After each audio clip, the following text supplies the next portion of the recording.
does an amazing job of protecting us from microbes and outside contaminants, like a large, watchful guardian.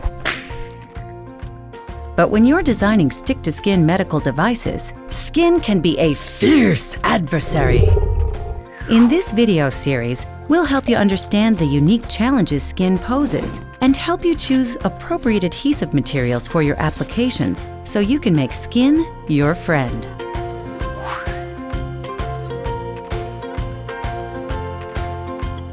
Before we can understand how to stick medical devices to skin, we need to understand what skin is and why it's challenging. Obviously, skin is what's on our outside, but what makes it unique is what happens on the inside. Skin has a micro-layered structure. From the outside in, skin consists of the epidermis, the papillary dermis, the reticular dermis, and the hypodermis. The top layer of the epidermis, the stratum corneum, consists of dead skin cells that are regenerated about every 14 days. This constant regeneration of skin is a key challenge in formulating adhesives that can stick to it. But that's not all. There are other biological factors that can make sticking to skin difficult. When designing devices for skin, the age of the wearer is a key factor. As you age, skin becomes more fragile, drier, and easier to damage. That's because with age, the epidermis flattens and thins, making it easier to shear off its cells and damage that skin layer.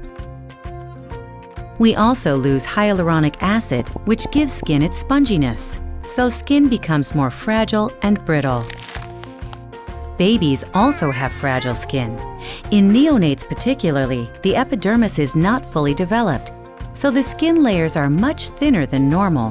For patients with sensitive or fragile skin, engineers should consider gentler adhesives. As a living, breathing organ, skin shouldn't be occluded or blocked for long periods of time. Skin needs to expel moisture. The stratum corneum contains about 15% water. But as you go deeper into the epidermis and dermal layers, skin is about 70% water.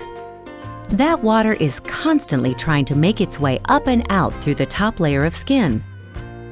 A device that occludes the skin can trap water that's trying to escape. This can lead to a problem called maceration. More on that later. Just remember, for skin, breathability in devices and adhesives is good, while trapping moisture is bad. You'll notice that there are hair follicles throughout the skin. Even though hair is usually removed before wearing a medical device, hair continues to grow under the device, pushing up and against the adhesive.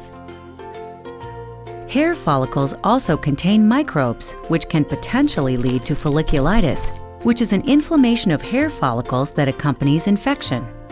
In addition to skin challenges, device designers will also want to consider the activity level of the user. Will they be active or sedentary? Where on the body will the device be worn?